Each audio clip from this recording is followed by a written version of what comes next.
Hello everyone. मैं स्वागत करता हूं आप सभी का हमारे एग्जाम मिनिस्ट्री यूट्यूब चैनल पे। एज प्रॉमिस्ड 14 नवंबर से स्टार्ट है हमारी ये initiative one day one concept for UPSC 2026 C SAT, जो कि आज के डेट में काफ़ी स्टूडेंट्स को परेशान करता है।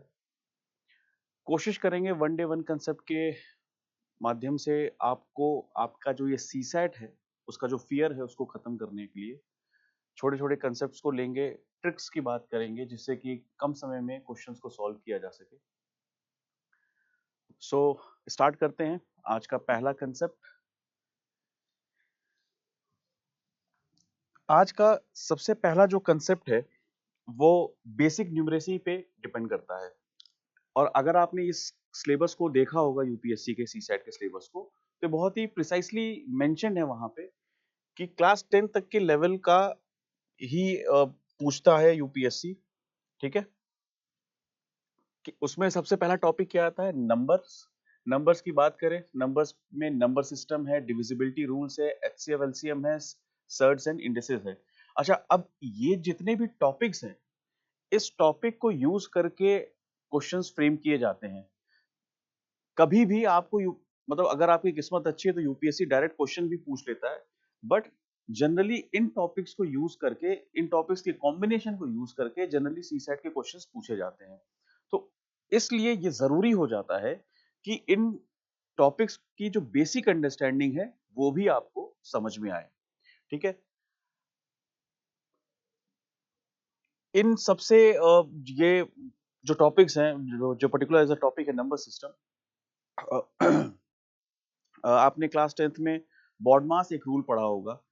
ठीक है, उस बॉडमास रूल को भी यूज करता है इस नंबर सिस्टम में। ठीक है, और आगे जब और भी क्वेश्चंस बनते हैं, जो सिंप्लीफिकेशंस के क्वेश्चंस आते हैं, आपने देखा होगा कि बहुत से नंबर्स को सिंप्लीफाई करने को यूपीएससी पूछता है। पहले पूछा जाता था, अब उतना नहीं पूछा जाता है, but you never know, UPSC कभी भी उस तरीके के सवाल को पूछ सकता है। तो जितनी भी बेसिक अंडरस्टैंडिंग, आई होप कि वो बेसिक अंडरस्टैंडिंग आपको पता हो कि बॉडमास रूल क्या होता है। ठीक है, सिंप्लीफिकेशन करने में जो यूटिलाइज किया जाता है। ठीक है, तो आगे बढ़ते हैं इन सब टॉपिक्स को समझने की, इनकी एक बेसिक अंडरस्टैंडिंग को अब ध्यान में रखते हुए हम आगे के कुछ यूपीएससी के प्रीवियस ईयर क्वेश्चंस भी सॉल्व करेंगे। ठीक है,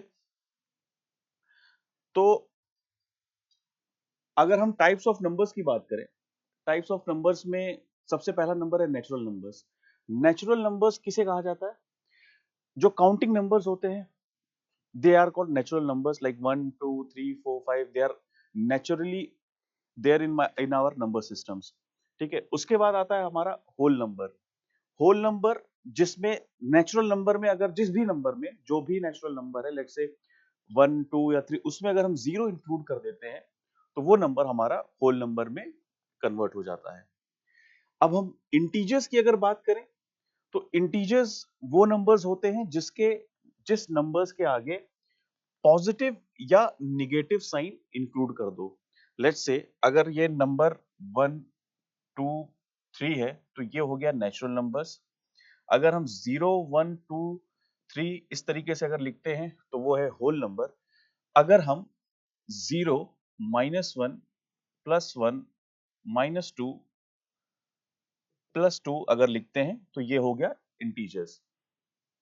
उसके बाद हम रैशनल नंबर पे अगर आए, तो रैशनल नंबर्स जो भी नंबर का जो भी नंबर का फॉर्म है वो p बाई q के फॉर्म में है अगर, तो उसे हम रैशनल नंबर्स कहते हैं। ठीक है, p बाई q के फॉर्मेट में अगर हो तो उसे हम रैशनल नंबर्स कहते हैं। ठीक है, ये हमने पढ़ लिया। आपका rational numbers p by q format में होते हैं, where q is not equal to 0. 1 by 2 is also a rational number. 3 by 4 is also a rational number. हम 5 को 5 by 1 लिख सकते हैं, इक्वल टू ये q है, which is not equal to 0. So ये हमारे रैशनल नंबर्स हो गए। जैसे कि रैशनल नंबर के बाद इर्रेशनल नंबर आता है। इर्रेशनल नंबर जो होते हैं वो नॉन टर्मिनेटिंग होते हैं, जैसे कि इसमें डेसिमल इन्वॉल्व होता है, और डेसिमल के बाद वो नॉन टर्मिनेटिंग होता है।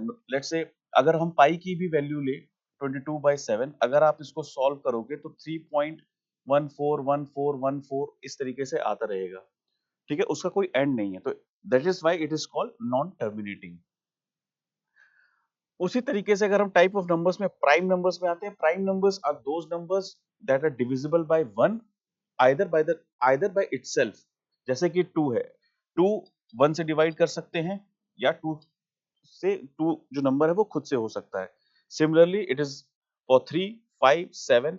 अगर इसके बाद अगर हम 8 की बात करें तो 8 से भी डिवाइड हो सकता है, ठीक है, 4 से भी डिवाइड हो सकता है और 2 से भी हो सकता है। लेकिन अगर हम 11 की बात करें तो 11 को डिवाइड सिर्फ हम 11 से कर सकते हैं या फिर 11 बाई 1 कर सकते हैं, तो 11 भी एक प्राइम नंबर है। Moving forward to composite numbers, 4 6 8 numbers having factors more than 2 are known as composite numbers। ये एक बहुत ही बेसिक अंडरस्टैंडिंग के लिए, क्योंकि कभी कभी क्वेश्चन फ्रेमिंग में पूछ भी देता है ये लिख के कि यार if two composite numbers are x and y then what can be the value of आगे जो भी डिजिट रहती है, तो इसलिए ये बेसिक अंडरस्टैंडिंग समझना बहुत जरूरी है। सबसे इंपॉर्टेंट नंबर सिस्टम पे देखो क्या यार कि बहुत एकदम बेसिक में हम जाके नहीं पढ़ा सकते कि मैं एक एक चीज लिख के आऊं। मैं ये मानता हूं कि एक बेसिक अंडरस्टैंडिंग जो होती है थोड़ा बहुत तो याद भी रहता है कि यार हम क्योंकि स्कूल में अपने पढ़ चुके हैं, तो एक तरीके से ब्रश अप करने के लिए वो जल्दी जल्दी मैं बेसिक कंसेप्ट आपको गो थ्रू करवा रहा हूँ। नंबर सिस्टम में जब हम पढ़ते हैं, जो क्वेश्चंस फॉर्म होते हैं उसमें कभी कभी क्वेश्चंस ऐसे भी आ जाते हैं जिसमें हमको जब ट्रिक्स यूटिलाइज करना पड़ता है, तो उसमें डिविजिबिलिटी रूल एक बहुत इंपॉर्टेंट रूल आता है। अब डिविजिबिलिटी रूल की हम बात करें तो अगर हमें ये कैसे पता चलेगा कि ये कोई भी नंबर वो 2 से डिवाइड हो सकता है, उस ठीक है, वो कैसे पता चलेगा? उसका रूल क्या कहता है? लास्ट डिजिट इवन होना चाहिए। लेट्स से डिजिट का है 742। अगर हम ये कैसे माने कि ये नंबर 2 से डिवाइड हो सकता है? रूल क्या कहता है? लास्ट डिजिट इवन होना चाहिए। लास्ट डिजिट 2 है, 2 इज अ इवन नंबर। इसी तरीके से अगर हम दूसरा डिजिट ले 8438, 438 के अगर हम लें तो लास्ट डिजिट 8 आया। Again 8 is a even number and it is divisible bye 2। तो बहुत ही बेसिक रूल है ये। अगर हम नंबर 3 पे आते हैं तो जो भी डिजिट दिया हो उस डिजिट का हम सम करें और वो 3 से डिवाइड होना चाहिए। लेट्स से अगर नंबर कहता है 435 इज इक्वल टू 12, क्या 12 डिवाइडेड 3 से डिवाइड हो सकता है? बिल्कुल हो सकता है, और इसका आंसर 4 आएगा। तो इसका मतलब ये जो नंबर है इट इज डिविजिबल बाय 3। तो sum of a digit and it is if that digit is divided by if that sum of that digit is divided by 3, it is divisible by 3। Similarly divisibility rule में अगर हम कैसे पता करेंगे कि वो 4 से डिवाइड हो पाएगा या वो डिजिट या नहीं, तो उस डिजिट के जो लास्ट 2 डिजिट है it has to be divided by 4। For example 6732, last की 2 डिजिट क्या बोलती है? 3 2।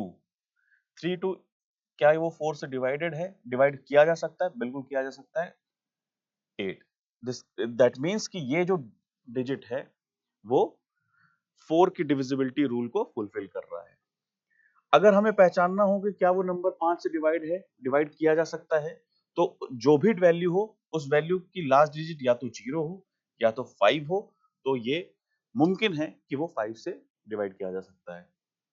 ये जो डिविजिबिलिटी रूल है, आप इसको जब एक बार पढ़ लोगे, उसके कुछ बेसिक क्वेश्चंस को प्रैक्टिस कर लोगे, तो ये आपको याद हो जाएगा, आपको समझ में आ जाएगा, आप बाय हार्ट इसको कर सकते हो। क्योंकि अगर ये दिमाग में रहता है, क्योंकि इनमें जो भी क्वेश्चंस आते हैं, देखो क्वांट में जो एप्टीट्यूड बिल्ड एग्जाम्स होते हैं, जैसे यूपीएससी का सीसेट है, एसएससी का पेपर है, रेलवे का पेपर है, बैंक का पेपर, जिसमें भी क्वांट आता है, तो एक पॉइंट ऑफ टाइम के बाद मेमोरी बेस्ड क्वेश्चंस होते हैं। अब मेमोरी बेस्ड क्वेश्चन कैसे? अगर किसी को ये डिविजिबिलिटी रूल याद हो, तो जब भी कोई क्वेश्चंस ऐसे फ्रेम हो जिसमें डिविजिबिलिटी रूल का यूज हो, उस कॉम्बिनेशन को यूज किया जाए, तो अगर ये डिविजिबिलिटी रूल याद है तो वो क्वेश्चन कभी गलत नहीं हो सकता। सिमिलरली अगर हम 6 की डिविजिबिलिटी रूल पे जाएं तो वो वैल्यू 2 और 3 दोनों से डिवाइड होनी चाहिए, ठीक है।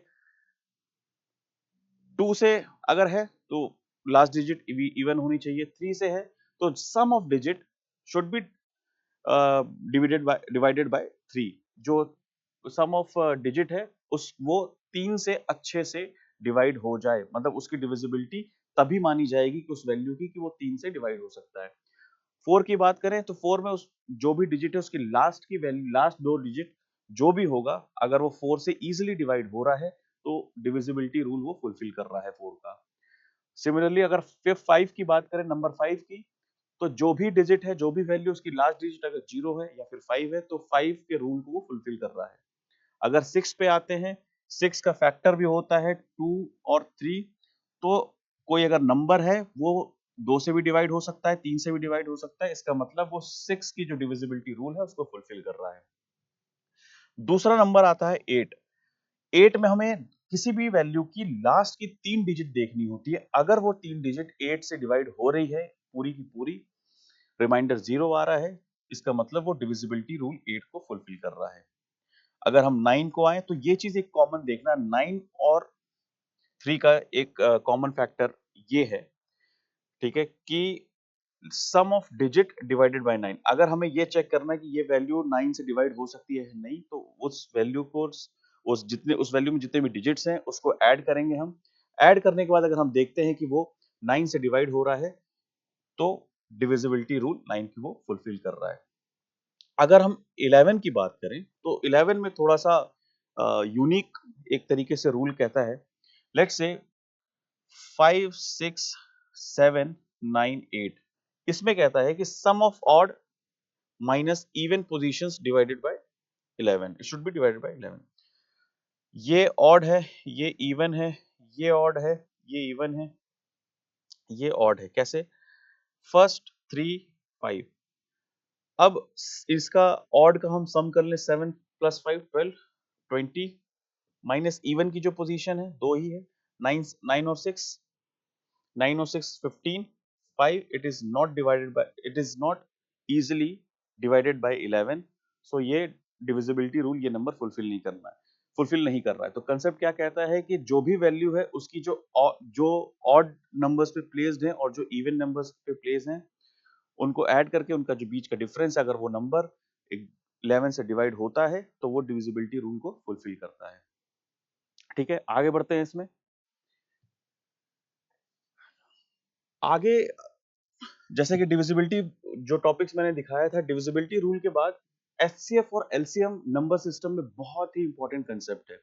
हम अपने स्कूल में भी एचसीएफ एंड एलसीएम पढ़े थे। एचसीएफ का मतलब, अगर मुझे लगता है सबको पता होगा, एचसीएफ का मतलब होता है हाईएस्ट, मेरी राइटिंग में मत जाना, भावनाओं को समझना, हाईएस्ट कॉमन फैक्टर। अगर हम एलसीएम की बात करें, LCM is lowest common factor. ठीक है, ये सबको पता होगा। ठीक है, उसका एक बेसिक तरीका भी है जो हम अपने स्कूल टाइम्स में पढ़ के आए।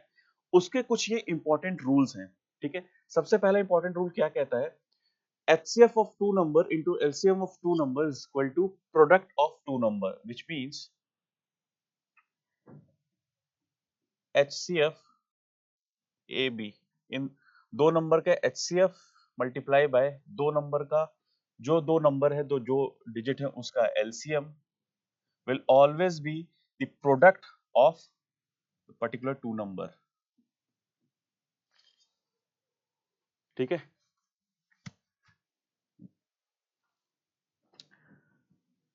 अब अगर दूसरा रूल क्या कहता है कि अगर हमको किसी फ्रैक्शन का कोई नंबर अगर फ्रैक्शन के फॉर्मेट में है और उसका हमें एचसीएफ और एलसीएम निकालना है, तो उसका ये फॉर्मूला है, the HCF of two or more fractions are given by HCF of numerator divided by LCM of denominators.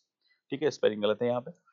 अब फॉर एग्जांपल 4 बाय 5, 6/3, इसका मेरे को HCF निकालना है। तो फॉर्मूला क्या कहता है? HCF ऑफ न्यूमरेटर 4 और HCF ऑफ 4 और 6 डिवाइडेड बाय LCM ऑफ 5 और 3। ठीक है, अब HCF की अगर हम बात करें तो हाईएस्ट कॉमन फैक्टर 4 और 6 के बीच में, अगर 4 और 6 में सबसे हाईएस्ट कॉमन फैक्टर क्या है? 4 की बात करें 2 इंटू 2, ठीक है। 6 की बात करें 2 इंटू 3, तो हाईएस्ट कॉमन फैक्टर क्या है? आई गेस 2 है, ठीक है। एलसीएम लोएस्ट कॉमन फैक्टर क्या है? दोनों का प्रोडक्ट होगा तो 2/15 आएगा। भाई आप 5 और 3 का एलसीएम निकालोगे तो 5 और 3 का एलसीएम तो लोएस्ट कॉमन फैक्टर 5 का 5, 3 का 3 आएगा।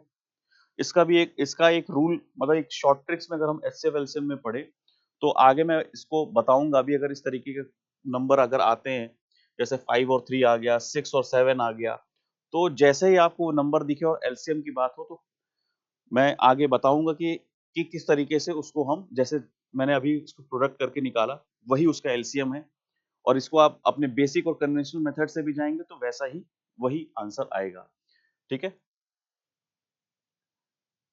और वहीं अगर हम एलसीएम जाते हैं फ्रैक्शंस में तो सेम चीजें पलट जाएंगी। LCM of numerators divided by HCF of denominators. ठीक है,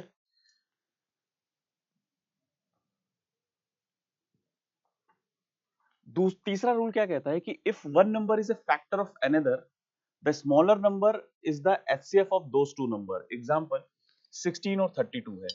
अगर 16 और 32 का हमें एचसीएफ निकालना तो एक रूल हमारे पास ये भी कहता है क्वेश्चंस को जल्दी सॉल्व करने के लिए कि अगर इसका एचसीएफ है तो 16 32 को अच्छे से डिवाइड कर देगा, रिमाइंडर 0 आएगा। 16 डिवाइड्स 32, तो जो स्मॉलेस्ट नंबर है वही उसका हाईएस्ट कॉमन फैक्टर हो जाएगा। एक रूल ये कहता है। ठीक है, मतलब अगर दो नंबर हैं, लेट्स से 12 और 24 है, ठीक है, अब इसका हमें एचसीएफ निकालना है। तो ये कहता है, रूल क्या कहता है कि जो स्मॉलर नंबर है, the smallest number is the HCF of those two number if it is the factor, if one number is factor of other. ठीक है, फैक्टर कैसे? भाई 24 को हम 2 इंटू 12 लिख सकते हैं, ठीक है, और 12 को तो हम लिख सकते हैं 12 इंटू 1। तो 12 और 24 एक नंबर दूसरे का फैक्टर है, तो जो स्मॉलेस्ट नंबर है वो हो गया एचसीएफ। जो कि मैं बात अभी कर रहा था कि पिछले स्लाइड में कि 5 और 3 और उसका प्रोडक्ट हो जाएगा उसका एलसीएम।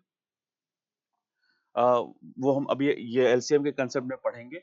उसी तरीके से जब हम एचसीएफ निकालते हैं किसी दो कंसेक्यूटिव नंबर्स का, लाइक 8 और 9 या 99 और 100, it is always 1. This is because consecutive numbers share no common factors other than 1.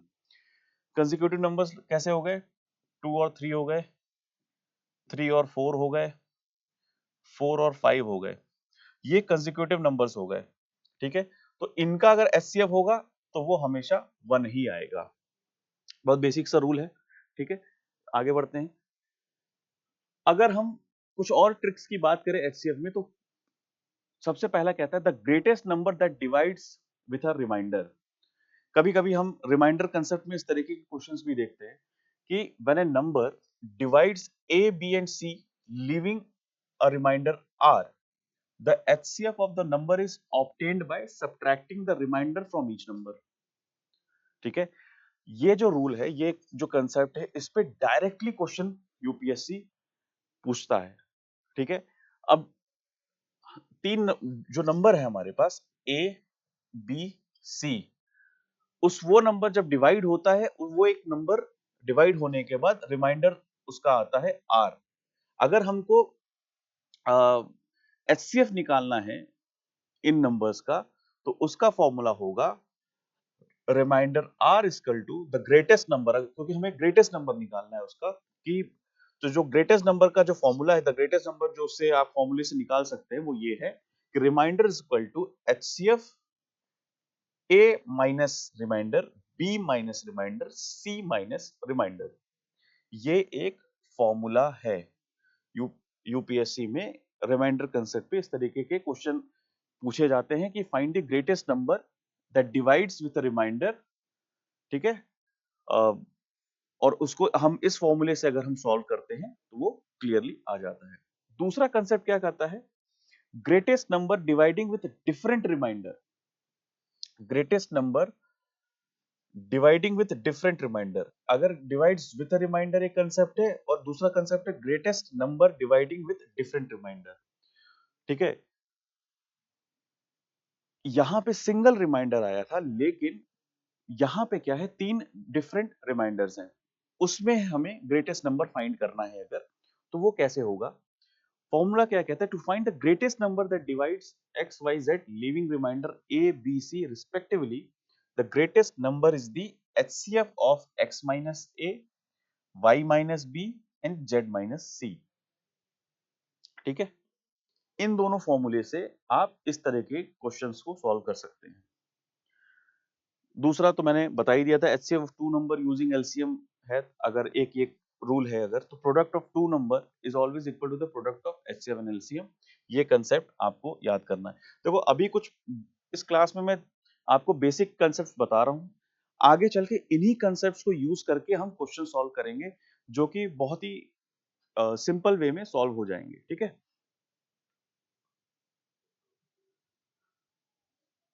फिर दूसरा कंसेप्ट क्या कहता है कि एचसीएफ ऑफ एनी, मतलब ये पॉइंट ऑलरेडी मैं बता चुका हूं इसमें,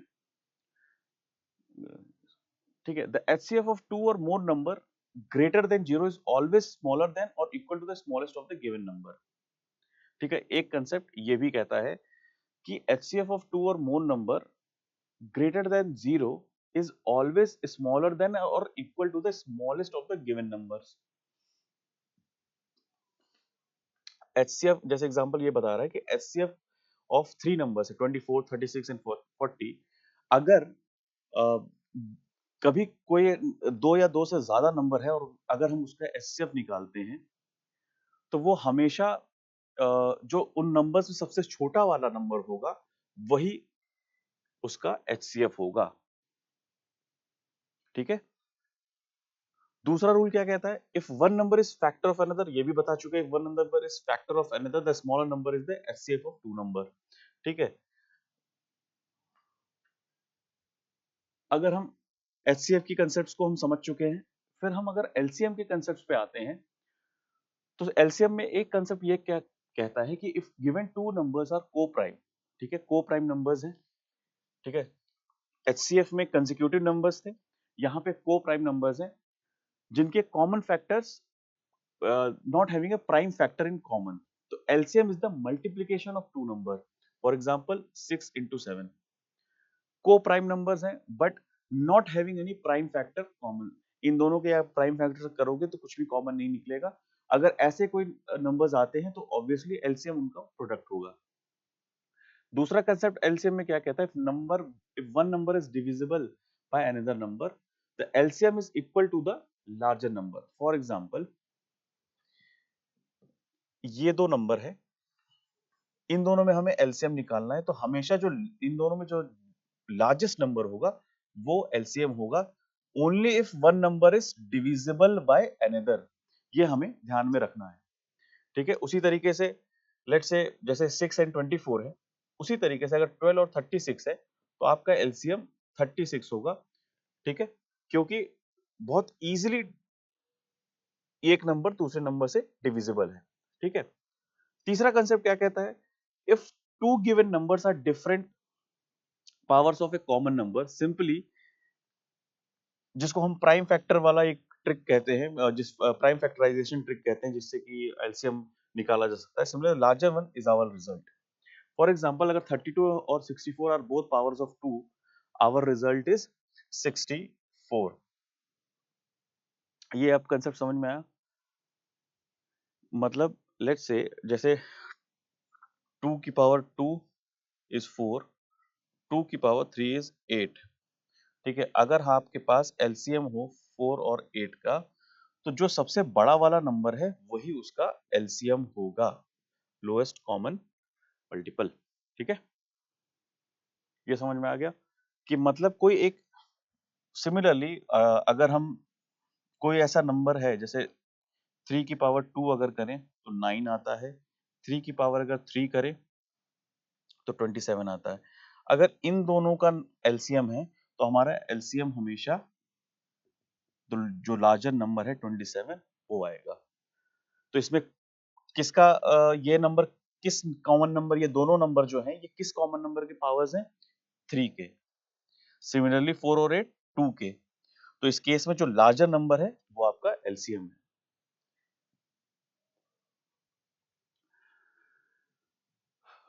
अब आते हैं एलसीएम का, एलसीएम बेस्ड क्वेश्चंस पे जो कि यूपीएससी ने 2023 में पूछा था। ठीक है, तो जो कंसेप्ट्स पे हम बात किए हैं उन कंसेप्ट्स को दिमाग में रखना है, याद रखना है, उनको याद रखते हुए हमें क्वेश्चंस को सॉल्व करना है। ठीक है, सबसे पहला क्वेश्चन क्या है कि there are 3 traffic signal, each signal change colours from green to red and then from red to green. The first signal takes 25 seconds, second signal takes 39 seconds, and the third signal takes 60 seconds to change the color from green to red. ठीक है, the duration for green and red are same. At 2 p.m. they turn green together. At what time they will change to green next simultaneously? ठीक है, 3 traffic signals हैं जिसके signal के colour change होते हैं from green to red, signals के green to red and then from red to green. तो ये टोटल की अगर हम बात करें तो ये 2 फेज है हो गए, एक बार ग्रीन टू रेड फिर रेड टू ग्रीन। ठीक है, द फर्स्ट सिग्नल टेक्स 20 और सिग्नल कितने, फर्स्ट एक है 25 सेकेंड, दूसरा 39 सेकेंड, तीसरा 60 सेकेंड। और जो चेंज फ्रॉम ग्रीन, ड्यूरेशन जो है ग्रीन टू रेड का, the duration for green and red, इन दोनों के बीच का जो ड्यूरेशन है, जो टाइम है वो सेम लग रहा है, टाइम सेम लग रहा है, ड्यूरेशन सेम है, लेकिन दो फेजेस दो हैं। तो अगर लेट्स से मतलब, तो कहने का मतलब इसका भी 2 फेज है, इसका भी 2 फेज है, इसका भी 2 फेज है, तो इसको हम 2 से इंटू करेंगे तो ये टोटल 50 सेकेंड, 78 सेकेंड और 120 सेकेंड। ठीक है,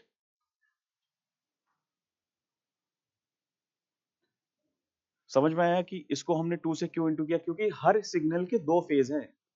तो एक सिग्नल इतने सेकंड में चेंज हुआ, एक सिग्नल इतने सेकंड में चेंज हुआ, एक सिग्नल इतने सेकंड में चेंज हुआ। ठीक है, ये टाइमिंग्स है, बट वो ग्रीन टू रेड जा रहा है, रेड टू ग्रीन जा रहा है, ये भी ग्रीन टू रेड जा रहा है, रेड टू ग्रीन जा रहा है, और ये सिर्फ एक फेज का टाइम दिया है। तो अगर हम 2 फेज की बात करें तो हमें दो, क्योंकि टोटल 2 फेज है पर सिग्नल, तो 2 से हमको तीनों को इंटू करना पड़ेगा। हमारे पास अब आ गया 50 सेकेंड्स, 78 सेकेंड्स और 120 सेकेंड्स। इसका हमें एलसीएम निकालना है। ठीक है, इसका एलसीएम क्या आएगा? बहुत से मेथड्स हैं। अब जैसे 50 है, 50 को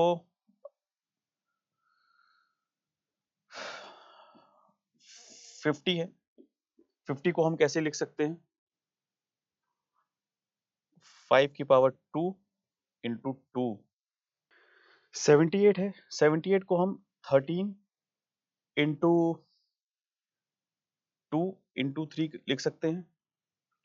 2 3 जा 6, 6 3 जा 18, 78। अब 120 सेकेंड्स है, 120 सेकेंड्स को हम कैसे लिख सकते हैं? 120 सेकेंड्स को 5 इंटू 2 टू द पावर 2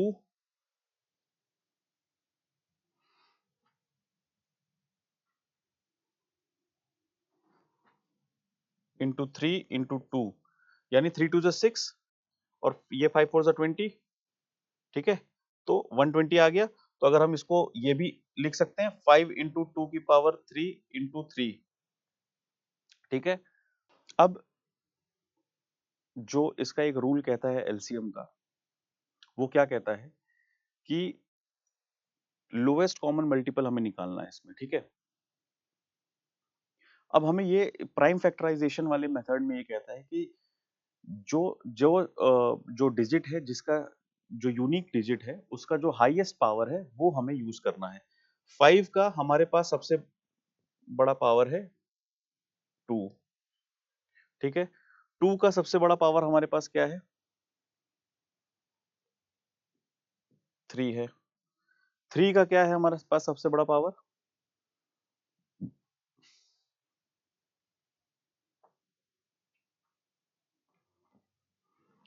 एक ही है और इंटू 13 है। तो 5 की पावर 2 इंटू 2 की पावर 3 इंटू 3 इंटू 1, 3 यानी 13, 25 इंटू 8 इंटू 39, इसका आंसर 7800 सेकेंड्स, ठीक है। 7800 सेकेंड्स को अगर हम मिनट्स में चेंज करेंगे तो 130 मिनट्स आएगा,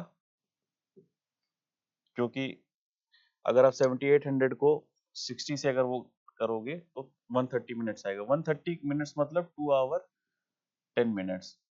और at 2 p.m. they turn green together. At what time they will change to green next? तो 2 आवर 10 मिनट में और 2 p.m. को अगर जोड़ लें तो ये हो जाएगा 4 p.m. 10 मिनट्स। तो 4:10 पे ये आपका मिलेगा। आई होप ये क्वेश्चन आपको समझ में आया हो। देखो अभी इस क्वेश्चंस में जो कैलकुलेशन वाला पार्ट है वो आप बहुत आराम से भी कर सकते हो, ठीक है, उसमें कोई हड़बड़ाहट नहीं है। लेकिन जब जैसे जैसे आप प्रैक्टिस करोगे, आपकी जो बेसिक अर्थमेटिक की जो कैलकुलेशन है वो आपके लिए इजी हो जाएगी, ठीक है। आप ये देखो कि इसमें ट्रिक किस तरीके से क्या यूटिलाइज किया गया है। सबसे पहले हमने टोटल टाइम इसमें निकाल लिया, फेजेस फेजेस वाइज 2 फेज थे, टोटल टाइम हमने निकाल लिया, उसका हमने एलसीएम निकाल लिया।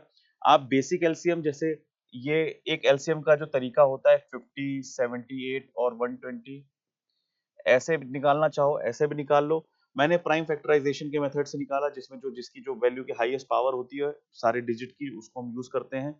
5 की पावर 2 थी, 2 की पावर 3 थी, 3 की पावर 1 थी और 13 की पावर 1 थी, जो टोटल 7800 सेकेंड्स आए। 7800 सेकेंड्स को हमने मिनट्स में कन्वर्ट किया। मिनट्स में कन्वर्ट करने के बाद उसको आवर में कन्वर्ट किया, तो उससे ये हमें पता चला 2 घंटे 10 मिनट बाद, बट उस टाइम से 2 घंटे 10 मिनट बाद वापस से सारे सिग्नल एक साथ ग्रीन होंगे। तो जो एक्चुअल टाइमिंग है वो आ गई 4 आवर 10 मिनट्स, ठीक है। दूसरे क्वेश्चन पे हम देखते हैं। अब ये दूसरे क्वेश्चन पे आते हैं। इसमें आप ये देखो, इसमें ये पूछ रहा है कि shop contains 312 kg of rice, 195 kg of wheat, 273 kg of barley. This needs to be packed in such a way that each pack contain only one product and the weight of all packs is equal. Then what will be the maximum weight allowed in each pack? ठीक है, maximum weight पूछ रहा है। आपके पास 3 product के weights हैं, ठीक है।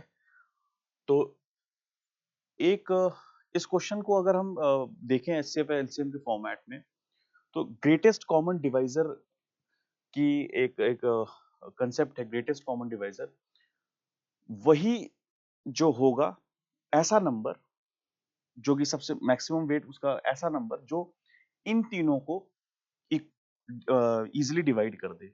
हमें वो नंबर फाइंड करना है। and that will be the maximum weight allowed in each bag. ठीक है? अच्छा, अब दो तरीका है इसमें कि बाकी ये जो 3 नंबर हैं, अब इन सबसे पहला तरीका ये है कि इनमें से कौन सा ऐसा नंबर है जो इन तीनों को डिवाइड करे कंप्लीटली, रिमाइंडर 0 आए। ठीक है? इसको चेक करने के लिए आपको 1 बाय 1 करना पड़ेगा। ठीक है? कि 1 बाय 1 आप चेक करोगे और आपको फिर आइडिया लग जाएगा। एक तो ये शॉर्टेस्ट ट्रिक ये है। ठीक है? दूसरा चीज ये है, जो हम एक मेथोडोलॉजी फॉलो करते हैं, वो उसमें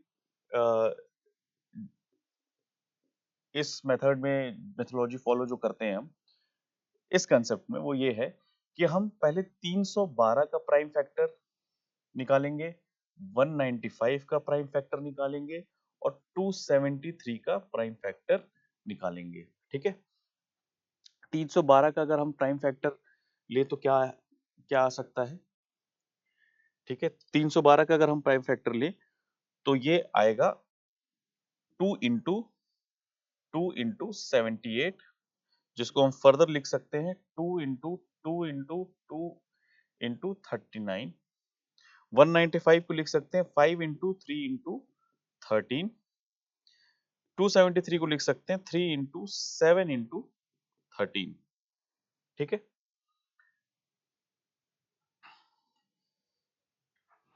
अब हमें इसमें ऐसा कोई प्राइम फैक्टर तीनों डिजिट में फाइंड करना है जो कि तीनों में कॉमन हो। अब तीनों में कौन कौन से प्राइम फैक्टर्स कॉमन है? हम 39 को आगे भी 13 इंटू 3 लिख सकते हैं। ठीक है? तो हम ये कह सकते हैं कि जो तीनों में कॉमन हो, मुझे 3 मिल रहा है, 13 मिल रहा है, 3 मिल रहा है, 13 मिल रहा है। तो multiplication of prime factor is equal to GCD, greatest common divisor. 3 into 13 is equal to 39। ये आपका मैक्सिमम वेट है जो आपको वो कर अलाउ होगा। एक ये तरीका बता दिया, एक ये तरीका बता दिया, और एक तरीका ये है, HCF में हम फाइंड करते हैं कि जैसे 312 है, इसको आपने 195 से माइनस किया तो 117 आ जाएगा। नाउ अब बचा हुआ 273 केजी को 117 से माइनस किया, 273 को माइनस 117 से 156 आ गया। अब कौन सी ऐसी वैल्यू है जो आपस में नहीं माइनस हुई? अब जैसे अब ये बचा, इसको भी हमने यूज कर लिया, इसको भी यूज कर लिया। अब जो ये वैल्यू आई है 195 माइनस 156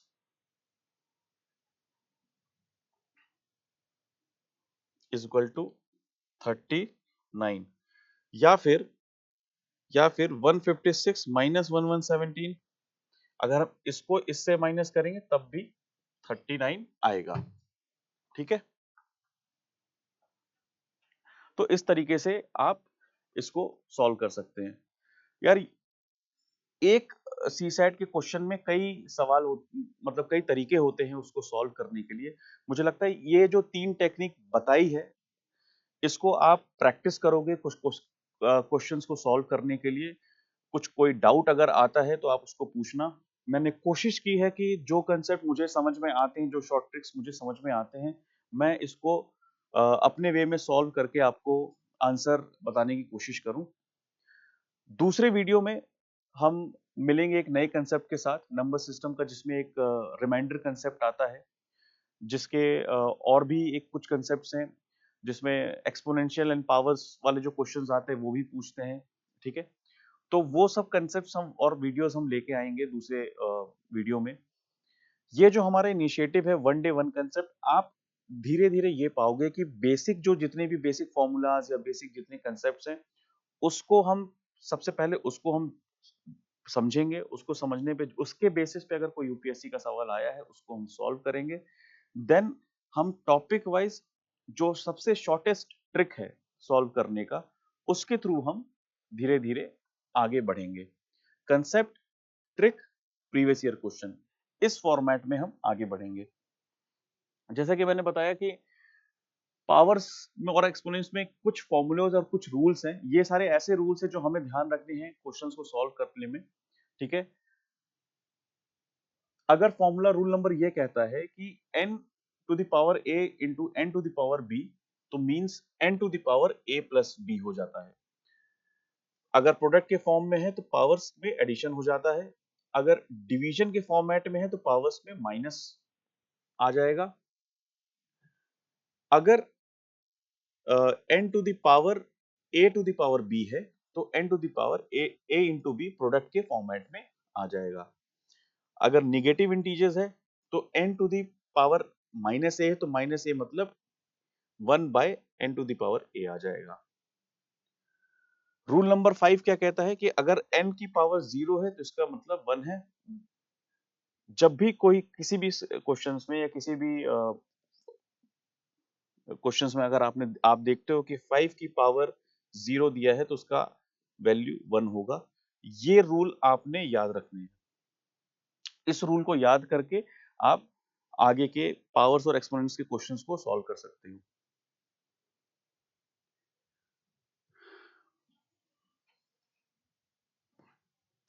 एक इंफॉर्मेशन मैं शेयर करूंगा हमारे स्टूडेंट से।